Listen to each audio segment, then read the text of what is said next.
Hello everyone, welcome to परचम classes. मेरा नाम जय शर्मा है और आज हम लेके आए हैं बैंकिंग एंड फाइनेंस का weekly current affair from 25th of August to 31st of August की जो भी न्यूज़ ये ड्यूरेशन में आएगी वो सारी न्यूज़ हमने कवर करी है। एंड इनफैक्ट हमारे वीडियो के बाद मतलब जब सारी न्यूज़ कवर कर लेंगे उसके बाद में हमने एक एमसीक्यू सेशन भी रखते हैं एज ऑलवेज, ताकि आपका रिविजन भी हो जाए in hand. Right, so let's start करते हैं। जैसे पहली न्यूज है कि Bandhan bank introduces new savings product for Avni that is exclusively for women. अब जैसे जो आप मेरी वीडियोस हमारी वीडियोस पहले से देख रहे हैं कि उनको ये हमारी थीम पता है कि हम न्यूज़ को कैसे कवर करते हैं, कि हम न्यूज़ की कीवर्ड्स को पकड़ते हैं। राइट, तो इसके अंदर मेजर कीवर्ड क्या है? अवनी है।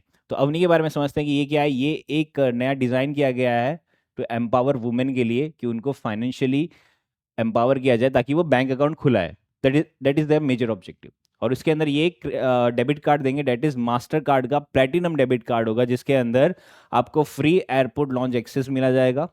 पर्सनल एक्सीडेंट का इंश्योरेंस रहेगा अप टू ₹10 लाख, ये काफ़ी ज़्यादा इंपॉर्टेंट डील है। एंड अगर लॉस क्रेडिट कार्ड लाइबिलिटी का आपको इंश्योरेंस मिलेगा of 3.5 lakh. Apart from this आपको एवरेज क्वार्टरली बैलेंस मेंटेन करने पड़ेगा ऑफ ₹25,000।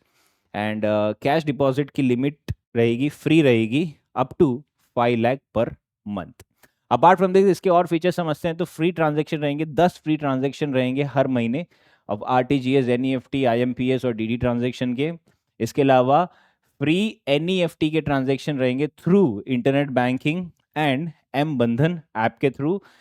आपको 40 फ्री चेक लीव्स मिलेगी per month. Free passbook update की जाएगी, स्टेटमेंट ईमेल आ जाएगा। और दो टाइप की प्रेफरेंशियल प्राइसिंग रहेगी कि 25% डिस्काउंट रहेगा on locker rental charges and 50% discount रहेगा on processing fees for gold loans. Okay, so ये this is the news event. अब नेक्स्ट न्यूज पे चलते हैं, जहां पे गवर्नमेंट ऑफ इंडिया ने एक एमओयू साइन किया जिसके अंदर $500 मिलियन का लोन लिया गया है from the Asian development bank. क्यों लिया है?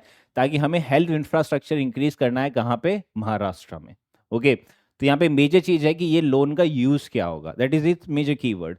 तो अगर इसका ऑब्जेक्टिव समझते हैं प्रोग्राम का, तो इसके अंदर महाराष्ट्र में 4 नए मेडिकल कॉलेजेस खोले जाएंगे। राइट, कहाँ पे खोले जाएंगे? अंडर सर्व डिस्ट्रिक्ट, यानी कि वो डिस्ट्रिक्ट जो अर्बन एरिया में नहीं है या वो सेमी अर्बन एरिया है, या फिर कह सकते हैं कि वहां पे इतना ज्यादा सर्विंग नहीं है एट प्रेजेंट। और इस पे कहाँ फोकस किया जाएगा? Focus on resilience and inclusion, कि यहाँ पे ये फैसिलिटीज में ये 3 टाइप की चीजें रहेगी। पहली चीज क्या रहेगी कि कोई भी क्लाइमेट और डिजास्टर रिजिलियंट होता है तो वहां से हम इफेक्टिव खुद को बचा सके। देन जेंडर रिस्पॉन्सिव रहेगा, कि एक इक्वल एक्सेस रहेगा एंड अपॉर्चुनिटीज रहेगी फॉर वुमेन के लिए। एंड सोशली इंक्लूसिव रहेगा, दैट मीन्स कि वो सारे ग्रुप्स की नीड को केटर करना चाहेंगे। अपार्ट फ्रॉम दिस, इसके अंदर मेडिकल एजुकेशन को इम्प्रूव करने के लिए इंटीग्रेट किया जा रहा है gender and social inclusion principles को। देन दे सपोर्ट कर रहे creation of a dedicated gender unit with in the Maharashtra government, जो स्पेसिफिकली ये प्रोग्राम के लिए देखा जाएगा। एंड देन हॉस्पिटल कैपेसिटी को भी इंक्रीज किया जाएगा, कि उसके अंदर बेड कैपेसिटी इंक्रीज की जाएगी, टर्शरी केयर वगैरह इंक्रीज किया जाएगा। एंड 500 न्यू डॉक्टर्स को हायर किया जाएगा फॉर न्यू मेडिकल कॉलेजेस, की जो नई मेडिकल कॉलेज आई गई है ये 4, उसके अंदर 500 नए डॉक्टर्स को हायर किया जाएगा। सो दैट मीन्स कि ये project could be very big. Apart from this, इसके अंदर अफोर्डेबिलिटी पे रहेगा, कि जो आउट ऑफ पॉकेट एक्सपेंडिचर होता है एक पेशेंट का, आउट ऑफ पॉकेट एक्सपेंडिचर वो होता है कि जब मैं डॉक्टर के पास जाता हूं तो डॉक्टर कहता है कि एक्सरे करवाओ, ब्लड रिपोर्ट कराओ, ये कराओ, वो कराओ। तो यानी कि जो छोटे मोटे खर्चे होते हैं, जो कहने को छोटे मोटे होते हैं, बट अब कोई भी रिपोर्ट कराते हैं तो 1,000 से 2,000 रुपए लगते हैं। और डॉक्टर एक साथ हमें 4-5 रिपोर्ट कराने का बोलता है, तो ऑलमोस्ट मेरे 8-10 हज़ार तो सिर्फ वो रिपोर्ट्स में चले गए। फिर डॉक्टर की फीस अलग हो गई, फिर मेरे जो दवाइयाँ आई है वो अलग रहेगी, फिर वापस डॉक्टर बुलाएगा, वापस रिपोर्ट निकलवाएगा, वापस दवाइयाँ लेगा। तो मतलब वो एक साइकिल में मैं फंस जाऊंगा, जिसके अंदर मेरे को कम से कम 20 से 25 हज़ार का खर्चा हो जाएगा। तो इसके अंदर अगर मेरा आउट ऑफ पॉकेट एक्सपेंडिचर कम हो जाएगा तो वो मेरे लिए काफ़ी ज़्यादा फायदा रहेगा, और जो मेरा हेल्थ केयर का कॉस्ट है वो काफ़ी ज़्यादा कम हो जाएगा। देन इसकी एफिशिएंसी को और ज़्यादा इंक्रीज करने के लिए यहाँ पे एसेट मैनेजमेंट प्रैक्टिसेस की जाएगी इन मेडिकल कॉलेजेस में। Apart from this performance management system किया जाएगा to improve the service delivery.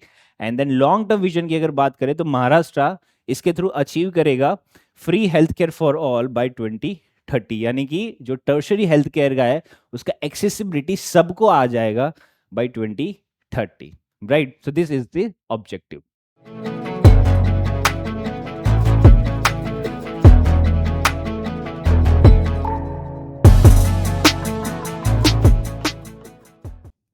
Next news समझते हैं that Tata AIA life insurance ने लॉन्च किया है Sampoorna Raksha promise product with ₹3 lakh instant payout feature. अब टाटा एआईए लाइफ इंश्योरेंस हम हमारी पहले की वीडियोस में काफी अच्छे से डिस्कस कर चुके हैं, तो प्लीज उसके बारे में मेंशन कर दीजिए। और अगर हम संपूर्ण रक्षा प्रॉमिस की बात करें तो वो हम देखते हैं कि ये क्या है अबाउट दिस। तो संपूर्ण रक्षा प्रॉमिस क्या है कि ये आपको एक इंस्टेंट पे आउट देता है, कितने रुपए तक का? 3 लाख रुपए तक का। कब? जब कोई भी डेथ का क्लेम किया जाता है, that means this kind of insurance. So जो पॉलिसी होल्डर्स है वो अपना विथहोल्ड कर सकते हैं premium payment for up to 12 months every 5 year, की हर 5 साल में वो 12 महीने के लिए अपना विथहोल्ड कर सकते हैं। देन ये प्रोवाइड कर रहा है 50% of the base sum assured upon diagnosis of terminal illness के लिए। एंड ये बेनिफिट क्या वेव कर रहा है? Future payment premium payments and continues the policy benefits. Okay, अगर इसके पॉलिसी ऑप्शंस देखते हो तो दो टाइप के पॉलिसी ऑप्शंस बताए इन्होंने, एक है लाइफ प्रॉमिस और दूसरा है लाइफ प्रॉमिस प्लस। राइट, अब लाइफ प्रॉमिस क्या कर रहा है कि ये आपको कवरेज दे रहा है up to the age of 100 years, यानी कि जब आपकी डेथ भी हो जा रही है, जब आपका डिमाइस भी हो जा रहा है, तभी भी वो आपका पे आउट आता रहेगा, यानी कि जो आपके फैमिली मेंबर्स है उनको भी ये आता रहेगा, यानी कि 100 साल तक का रहेगा। राइट, आपका जब तक इवन आफ्टर योर डेथ, जब आपका 100 साल कंप्लीट हो जाएगा तब तक वो मिलेगा। फॉर एग्जाम्पल कि अगर आपकी डेथ हो गई है एट द, जैसे किसी की भी डेथ हो गई है एट द एज ऑफ 75 और 80, अगर 80 पे डेथ हो गई है और ये प्रीमियम रखा गया है एज ऑफ 100 ईयर्स तक का, तो 80 ईयर्स तक का तो आपको प्रीमियम मिलेगा ही मिलेगा, मतलब जो भी पे आउट है वो तो मिलेगा ही मिलेगा। और जो रिमेनिंग 20 ईयर्स है वो आपके फैमिली मेंबर्स को मिलेगा। राइट, जिसमें आपने नॉमिनी जिसको सिलेक्ट किया हुआ है उसको दिया जाएगा। सो उसका सेंस है कि एट द एज ऑफ 100 तक ये रहेगा। वेरेज जो लाइफ प्रॉमिस प्लस है इसके अंदर it is similar to the life promise, लेकिन यहां पे एक है कि जो रिटर्न है, return of 100% of total premium paid रहेगा। एंड अपार्ट फ्रॉम दिस इसके अंदर जो मैच्योरिटी रहेगी उसके अंदर गारंटी रहती है। राइट, तो ये चीज यहां पे डिफरेंशिएट रखी गई है। अपार्ट फ्रॉम दिस अगर हम टाटा एआई लाइफ इंश्योरेंस के बारे में देखें तो इसका मैनेजिंग डायरेक्टर और सीईओ कौन है? That is Venkatachalam H Iyer, and इसका हेडक्वार्टर है मुंबई महाराष्ट्र, और ये स्टैब्लिश हुई थी 2001 April. Okay, the next news है that is Bajaj Allianz and HSBC India form bank assurance partnership. अब बैंक अश्योरेंस हम हमारे वीडियोस में 2 बार डिस्कस कर चुके हैं, तो प्लीज आप मेरे को बता दीजिए what is the meaning of bank assurance. अगर आप ये इमेज को अच्छे से देखोगे तो भी आपको समझ आ जाएगा कि बैंक अश्योरेंस का मतलब क्या है। फिलहाल न्यूज पे आते हैं कि न्यूज में क्या किया गया है कि Bajaj general life insurance company limited ने एचएसबीसी के साथ पार्टनरशिप करी है कि वो बैंक एश्योरेंस के देगा। Right, so what exactly is this news event, तो इसको थोड़े से की पॉइंट समझते हैं कि जो Bajaj Allianz general insurance company limited है एंड एचएसबीसी है, they have formed a partnership to distribute insurance product, कि ये दोनों मिलकर इंश्योरेंस प्रोडक्ट डिस्ट्रीब्यूट करेंगे। एंड इसका पॉइंट क्या है कि इंश्योरेंस प्रोडक्ट क्यों, जो इंश्योरेंस कंपनी से क्यों बैंकिंग के साथ पार्टनरशिप करेगी, क्योंकि बैंक के पास क्या होता है, कस्टमर बेस होता है। तो अगर आपका बहुत सालों से एसबीआई में अगर अकाउंट है और आपको एसबीआई के एक एग्जीक्यूटिव का कॉल आया, या जब भी आप बैंक में विजिट करें तो वो आपको कह रहे हैं कि सर एक नया इंश्योरेंस प्रोडक्ट आया है, ये आप परचेज कर लीजिए, इसका ये फायदा है, ये है, सब चीज़ है, तो आप वो परचेज कर लोगे। क्यों? क्योंकि आप वो बैंक पे ट्रस्ट करते हो। तो इससे क्या हो गया कि आपको इंश्योरेंस मिल गया और इंश्योरेंस कंपनी का प्रोडक्ट भी मिल गया, और इसके बीच में जो एसबीआई बैंक है उसको उसका कमीशन भी मिल जाएगा। राइट, तो वही है कि एचएसबीसी के 26 ब्रांचेस है 14 सिटीज में, तो वो सब अब ये बजाज आलियांस का इंश्योरेंस प्रोडक्ट बेचेंगे अपने कस्टमर्स को।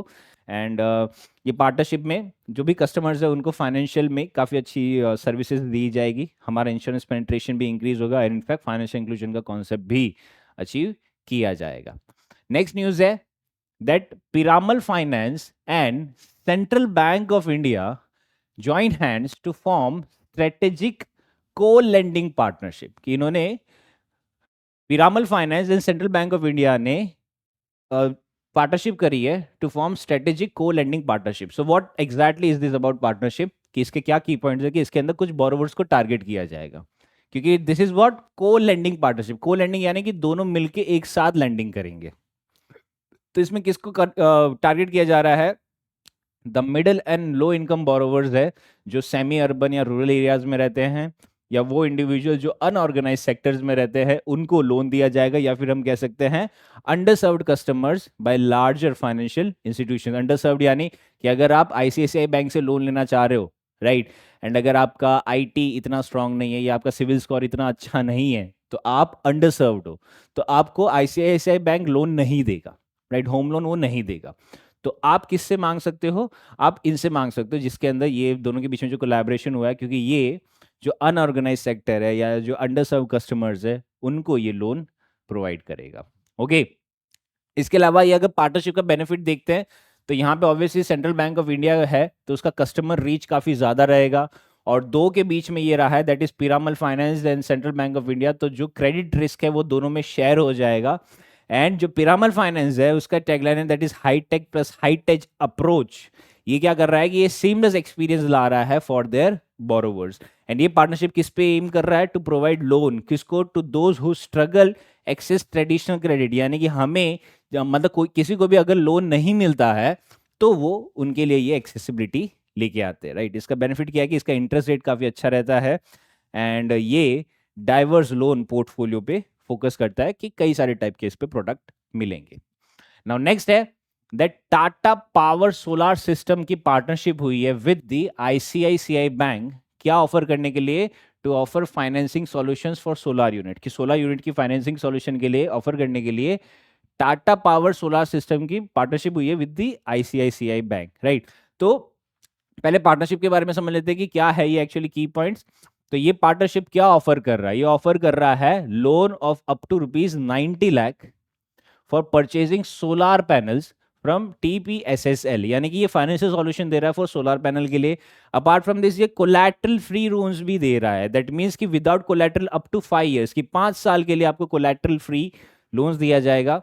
And then higher loan amounts रहेगा कि जो वो collateral loans can be extended up to 20 years, की अगर आपका बड़ा लोन अमाउंट है और अगर कोलैटरल है तो आप उसको 20 साल के लिए एक्सटेंड करवा सकते हो।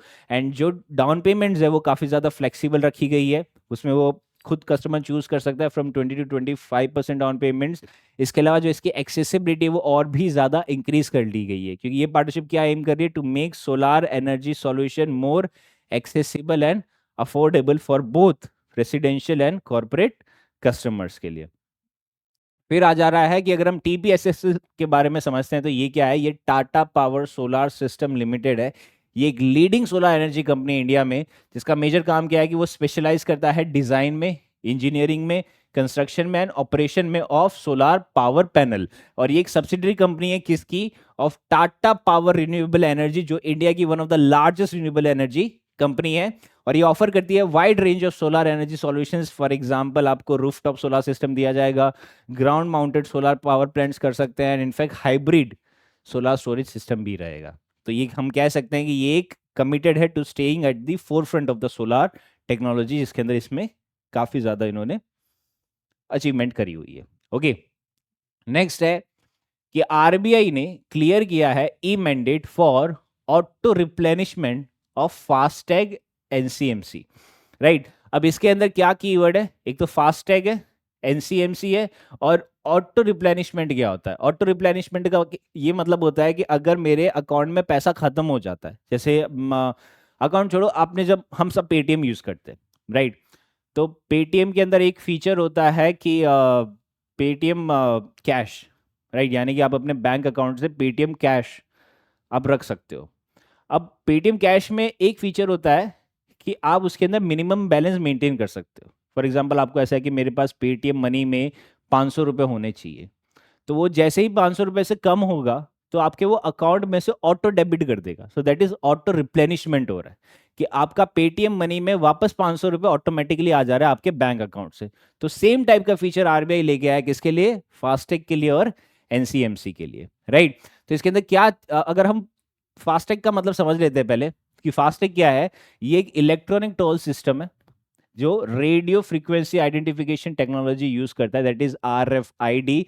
और ये एलिमिनेट करता है कि कोई भी टाइप का मैनुअल कैश पेमेंट ना हो टोल प्लाजा पे, कि हाईवे पे जो भी टोल प्लाजा होता है वहां पे मैनुअल कैश पेमेंट ना हो, एक ऑटोमेटिक वे में रहे, यानी कि एक इलेक्ट्रॉनिक टोल्स कलेक्शन रहे, राइट।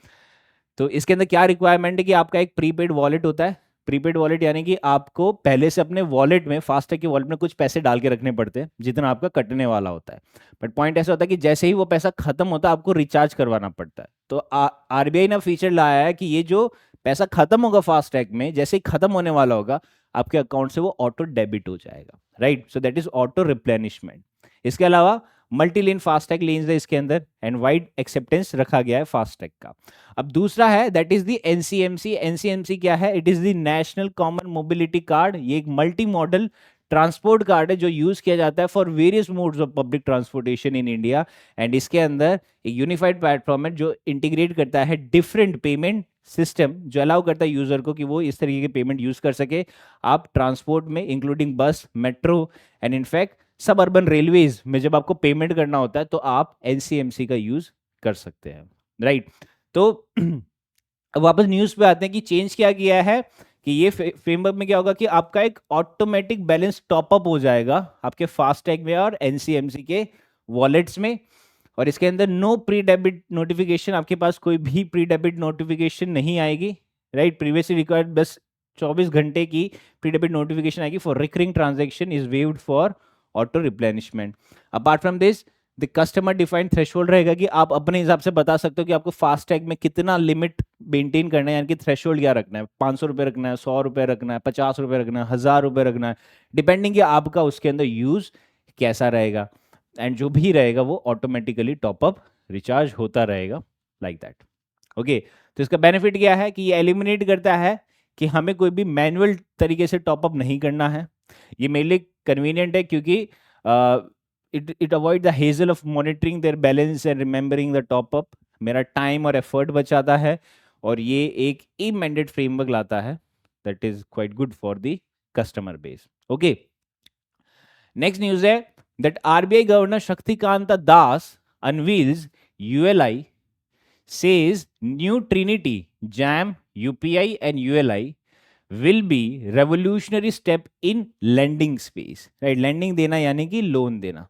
ओके, अब यहां पे आप एक चीज समझ लीजिए कि यहां पे तीन चीजों की बात करी गई है। पहला आ गया जैम, राइट, पहला आ गया जैम, दूसरा आ गया यूपीआई और तीसरा आ गया यूएलआई। अब जैम क्या है? जनधन योजना, याद है जो बैंक अकाउंट खुला जाता था, सो दैट इज जनधन योजना का जन, फिर आधार एंड मोबाइल ट्रिनिटी, राइट। ये कब आया गया था? ये इकोनॉमिक सर्वे में आया था 2014-15 में, जहां पे सरकार ने बताया था कि हम जैम ट्रिनिटी पे फोकस करेंगे, जिसके अंदर आपके बैंक अकाउंट को अंडर, अगर कोई भी गरीब आदमी अपना बैंक अकाउंट खुलवाता है इन जनधन योजना के अंदर एंड उसको अपने आधार से लिंक करवा के उसको मोबाइल से लिंक कराएगा तो आपके अकाउंट में सब्सिडीज बहुत अच्छे से आ पाएगी, या मनरेगा का पेमेंट आपके अकाउंट में बहुत अच्छे से आ पाएगा, सीमलेस रहेगा, राइट। यानी कि यहाँ पे कोई भी इशू नहीं क्रिएट करेगा।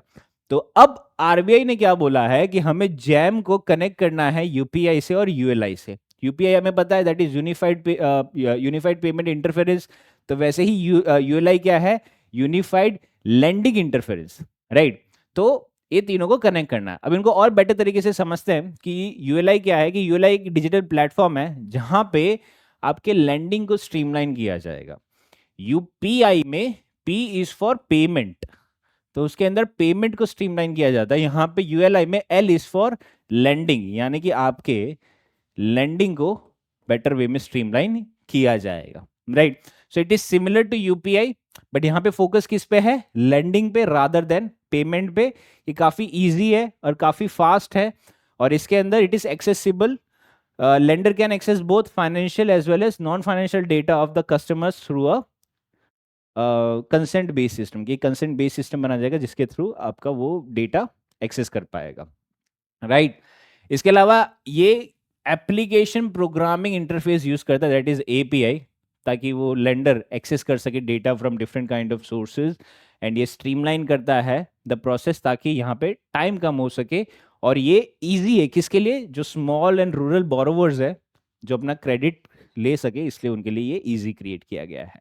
इसके अलावा इसका और की पॉइंट समझते हैं तो क्या है कि यूएलआई स्टैंडर्ड एपीआई रिड्यूस करता है कॉम्प्लेक्सिटी ऑफ टेक्निकल इंटीग्रेशन, और ये जब जैम और यूपीआई के साथ मिलेगा तो वहाँ पे इंडिया डिजिटल इंफ्रास्ट्रक्चर में काफ़ी ज़्यादा एक रेवोल्यूशनरी प्रोडक्ट आ पाएगा। तो इसके अंदर कॉम्बिनेशन है of all the three initiatives जो हमारा efficient, accessible and inclusive financial system बनाएगा।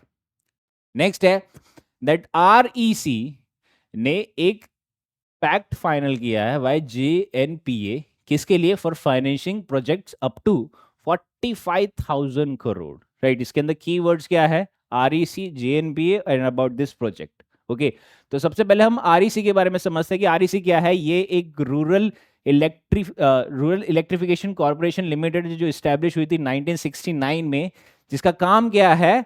इंफ्रास्ट्रक्चर फाइनेंसिंग कंपनी है ये, राइट। यानी कि आपको अगर इंफ्रास्ट्रक्चर बनाना है तो ये आपको लोन प्रोवाइड करती है। और ये एक पब्लिक सेक्टर एनबीएफसी है, ये पब्लिक फाइनेंस इंस्टीट्यूशन है एंड इनफैक्ट ये इंफ्रास्ट्रक्चर फाइनेंसिंग कंपनी भी है। अब अगर हम जेएनपी के बारे में समझते हैं तो ये क्या है? Jawaharlal Nehru port authority. ये एक मेजर कंटेनर हैंडलिंग पोर्ट है हमारा मुंबई में, जिसके अंदर इंडिया का almost 50% of the total container cargo ये पोर्ट हैंडल करता है, राइट। और ये स्ट्रेटेजिकली काफी इंपॉर्टेंट लोकेटेड है हमारे मुंबई में, जो काफी ज्यादा इंडस्ट्रियल सेंटर से पास में है। इसका it is well known for the efficient operations and ये कंटिन्यूसली एक्सपांड भी कर रहा है अपनी कैपेसिटी। तो यहाँ पे क्या हो रहा है कि जेएनपीए और आरईसी के बीच में एग्रीमेंट हुआ है, एमओयू हुआ है कि वो 45,000 करोड़ का इंफ्रास्ट्रक्चर प्रोजेक्ट्स लेके आए, राइट। तो यहाँ पे क्या बोला है कि कोऑपरेटिव रिलेशनशिप स्टैब्लिश हुआ बिटवीन जेएनपीए एंड आरईसी कि एक इंफ्रास्ट्रक्चर डेवलप करना है of 45,000 crore in funding for JNPS project, कि जो ये प्रोजेक्ट रहेंगे, जो ये पोर्ट है उसके जो भी प्रोजेक्ट रहेंगे उनके लिए रहेगा। तो उसके अंदर सबसे पहला जो प्लान किया गया है that is the mega port बनाया जाएगा एट वृंदावन इन महाराष्ट्र, और ये इंप्लीमेंट करेगा infrastructure projects and holds a 74% interest in Vrindavan port project, right. So this is a particular news event. Now next news है कि येस बैंक का टाइप हुआ है with new tap finance to offer financing solution, कि financing solution के चलते यहां पे इनके बीच में एक एग्रीमेंट हुआ है, टाइप हुआ है, right. So what exactly about this news, कि इसके अंदर क्या किया गया है कि येस बैंक और न्यू टैप के बीच में एक को लेंडिंग पार्टनरशिप हुई है, जिसके अंदर एक पर्सनलाइज फाइनेंसिंग सॉल्यूशन दिया जाएगा जो एम करेगा कि जो भी क्रेडिट प्लेटफॉर्म पे इंडिविजुअल्स होंगे, जो क्रेडिट वर्दी इंडिविजुअल्स होंगे क्रेडिट प्लेटफॉर्म पे, उनको ये सारी सर्विसेज दी जाएगी, राइट। एंड ये new tap finance is a registered NBFC with the RBI. अब इसका और बेटर तरीके से समझते हैं तो एक है Dream Plug Technologies, right, is a credit का पार्ट है, तो उसको as a lending service provided consider किया गया है in this type. Now second है, तो इससे क्या होगा कि ये क्रेडिट का है, तो क्रेडिट का जितना भी कस्टमर बेस होगा वो सबको फैसिलिटेट किया जाएगा for this loan application. Apart from this, अगर हम येस बैंक की स्ट्रैटेजी समझे तो येस बैंक क्या कर रहा है, वो दोनों का कस्टमर बेस यूज करेगा, वो अपना भी कस्टमर बेस यूज करेगा एंड इनफैक्ट जो क्रेड है उसका भी कस्टमर बेस यूज करेगा। तो इसके अंदर येस बैंक की अभी एक स्ट्रैटेजी चल रही है, बैंकिंग स्ट्रैटेजी की, वो जितनी भी फिनटेक कंपनीज है उनके साथ अपनी पार्टनरशिप को वो और भी ज्यादा स्ट्रॉन्ग कर रहा है। नेक्स्ट इज द बेनिफिट्स, इसके लिए क्या रहेगा, इसका मेजर बेनिफिट क्या है कि जो रेट्स रहेंगे वो काफी ज्यादा कंपिटेटिव रहेंगे एंड जो भी डिजिटल एक्सपीरियंस रहेगा वो काफी सुपीरियर वे में रहेगा, राइट। यानी कि जो कस्टमर का डिजिटल एक्सपीरियंस रहेगा वो काफी यूजर फ्रेंडली रहेगा एंड ये प्रोसेस होगा थ्रू दी क्रेड प्लेटफॉर्म के through. Okay, now next news है that RBI cancel registration of Margdarshak financial service over high NPS. Okay, तो सिंपल सी न्यूज है, तो इसमें मेजर हमें फोकस करना है कि वो एनपीएस हो गए तो मतलब उसको कैंसिल किया क्यों, राइट। तो इसके अंदर सबसे पहला रीजन क्या बताया गया कि ये एक एक्चुअली एक मार्गदर्शक फाइनेंशियल सर्विस क्या है, ये एक एनबीएफसी है। तो एनबीएफसी ने क्या किया था कि ये एक वो टाइप की फाइनेंशियल इंस्टीट्यूशन है जो कई सारी फाइनेंशियल सर्विसेज देती है बट कोई भी टाइप की फुल बैंकिंग सर्विस नहीं देती है। तो आरबीआई ने रिसेंटली डिस्कवर्ड किया कि यहाँ पे हाई लेवल ऑफ एनपीएज आ गए हैं एंड वो रीपेड नहीं कर पाएंगे एज एग्रीड अपॉन। इसके अलावा बोला कि रीपेमेंट डिफॉल्ट्स भी हुए हैं, there is a history of repayment defaults. तो यहाँ पे क्या बोल रहा है कि एक इनएबिलिटी है कि वो रिकवर नहीं कर पाएगा। एंड थर्ड चीज है कि आरबीआई ने इसके चलते इसका रजिस्ट्रेशन कैंसिल कर दिया है, दैट मीन्स कि अब मार्गदर्शन फाइनेंशियल सर्विस अब एज ए एनबीएफसी ऑपरेट नहीं कर सकती है। ओके, तो this is the very simple news event. Now next news है that PayU partners with Amazon Pay Later to offer instant digital credit.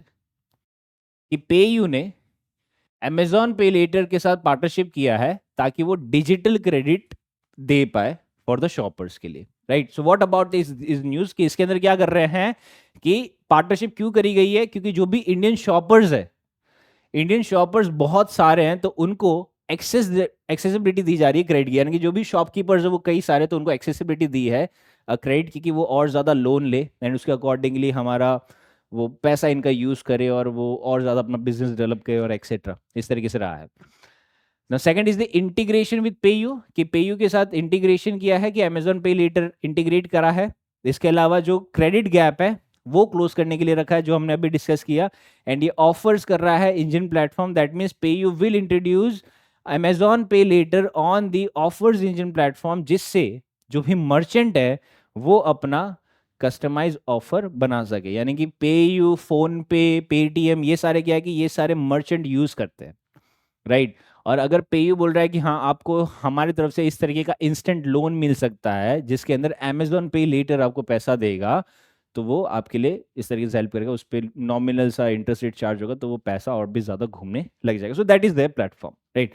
तो ये बेनिफिट करेगा कस्टमर्स को as well as the business को, कि वो अपना कस्टमर लॉयल्टी इंक्रीज कर रहे हैं, अपना ट्रांजेक्शन साइज इंक्रीज कर रहे हैं, and benefit both customer as well as businesses. Now next है GFF 2024 RBI governor unveils Bharat bill pay for business and UPI circle. अब इससे पहले वाली वीडियो में हम UPI सर्कल काफी डिटेल में समझ चुके हैं, तो जिन्होंने वो वीडियो देखी है प्लीज कमेंट सेक्शन में मेंशन कर दिए, जिन्होंने नहीं देखी वो वीडियो प्लीज देख लेना। ओके, सो इसके अंदर 3 कीवर्ड है, GFF 2024 UPI सर्कल हम ऑलरेडी देख चुके हैं, and then BBPS, right, that is Bharat bill pay for businesses. तो पहले GFF के बारे में समझते हैं कि ये क्या है। ये ग्लोबल फिनटेक फेस्टिवल है जो इस्टेब्लिश हुआ था 2018 में, उसके बाद से ये हर साल होने लग गया है। अब ये एक एनुअल इवेंट है जो इंडिया में होता है, जिसका मेजर एम क्या है कि जो भी फिनटेक कंपनीज है, जो भी फिनटेक कंपनीज है या इन्वेस्टर्स है या रेगुलेटर्स है या अदर टाइप के स्टेक होल्डर्स है, उन सबको एक साथ लेके आना एंड मार्केट के अकॉर्डिंगली, कस्टमर बेस के अकॉर्डिंगली उसके अंदर कोई ना कोई टाइप का चेंजेस करना, right. So this was has been observed. Now ये प्लेटफॉर्म में ये क्या कर रहा है कि यहाँ पे आप अपने प्रोडक्ट का इनोवेशन कर सकते हो, आप कोलैबोरेशन भी कर सकते हो, और आप डिस्कस कर सकते हो कि लेटेस्ट ट्रेंड क्या होने वाला है। ओके, नेक्स्ट है कि BBPS फॉर बिजनेस क्या है। ये डेवलप किया गया है बाय NPCI भी हम डिस्कस कर चुके हैं पिछले वीडियो में, तो प्लीज उसको जाके देखिए और थोड़ा डिटेल मेंशन कीजिए इन द कमेंट सेक्शन। ये एक इंटर प्लेटफॉर्म है जो डेवलप किया गया है बाय NPCI से, और इसका मेजर फोकस क्या है for the B2B transaction. And ये किसको बेनिफिट कर रहा है, ये सिंप्लीफाई कर रहा है, ऑटोमेट कर रहा है invoice payment process for businesses of all size. And इसके अंदर जो ऑन बोर्डिंग हो रही है वो सीमलेस हो जा रही है। And apart from this it is easily find and add business partners और क्लाइंट्स। एंड ये परचेज ऑर्डर क्रिएशन हो रहा है, दैट मीन्स ये क्रिएट कर रहा है purchase orders within the platform. And जो इनवॉइस मैनेजमेंट है वो एक इफेक्टिव वे में हो रहा है, right. Now next news event है that RBI gives self regulatory organization, that is SRO recognition, किसको दिया है, for fintech association for consumer environment, that is FACE, fintech association for consumer empowerment, कि RBI ने सेल्फ रेगुलेटरी ऑर्गेनाइजेशन का recognition दिया है for face को। हम SRO पहले भी डिस्कस कर चुके हैं, बट थोड़ा सा कॉम्प्लिकेटेड है, तो हम इसको वापस समझते हैं कि व्हाट एग्जैक्टली SRO मीन्स। कि SRO क्या है, ये एक इंडस्ट्री ड्रिवन एंटिटी है जिसका रिस्पॉन्सिबल क्या है कि एक तरीके का स्टैंडर्ड बनाना, और ये स्टैंडर्ड बनाती है ताकि वो एक एथिकल कंडक्ट कर सके और जो भी मार्केट है उसमें इंटीग्रिटी बना सके। तो ये खुद से ही खुद को रेगुलेट करते हैं, तो ट्रांसपेरेंसी मेंटेन करते हैं, इनफैक्ट ये अकाउंटेबिलिटी भी मेंटेन कर रहे हैं। ये स्टैब्लिश की जा रही है by Reserve Bank of India in May 2024 for fintech sectors के लिए। इसका स्कोप क्या है, दैट SRO फॉर फाइनेंशियल यानी कि फिनटेक सेक्टर के लिए must represent the fintech sector including NBFC AA, NBFC P2P lending platform, but excluding banks, यानी कि बैंक्स को इंक्लूड नहीं किया जाएगा। इनफैक्ट उन्होंने डेफिनेशन ऑफ फिनटेक की भी बता रखी है, that fintech are entities that provide technological solution for financial services to business and customers, और इसका रोल क्या है, will play an important role in aligning their objective with the regulatory priorities. Okay, अब न्यूज को समझते हैं कि news में क्या है कि रिकग्निशन एज ए एसआरओ रखा गया, यानी कि सेल्फ रेगुलेटरी रखा गया है। तो इससे क्या फर्क पड़ेगा, तो इसके लिए एक्चुअली 3 एप्लीकेशंस आई थी आरबीआई के पास, राइट। उसके अंदर एक एप्लीकेशन में फेस को सिलेक्ट किया गया है, दूसरी एप्लीकेशन को रीसेंड किया गया है, और तीसरी एप्लीकेशन पे अभी कंसिडरेशन चल रहा है।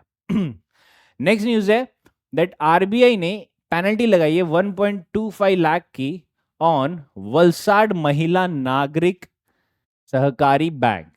तो what is about this news, कि यहाँ पे पेनल्टी का रीजन क्या बताया गया है कि इन्होंने जो भी आरबीआई के रेगुलेशन से उससे कंप्लाई नहीं किया, फर्स्ट थिंग।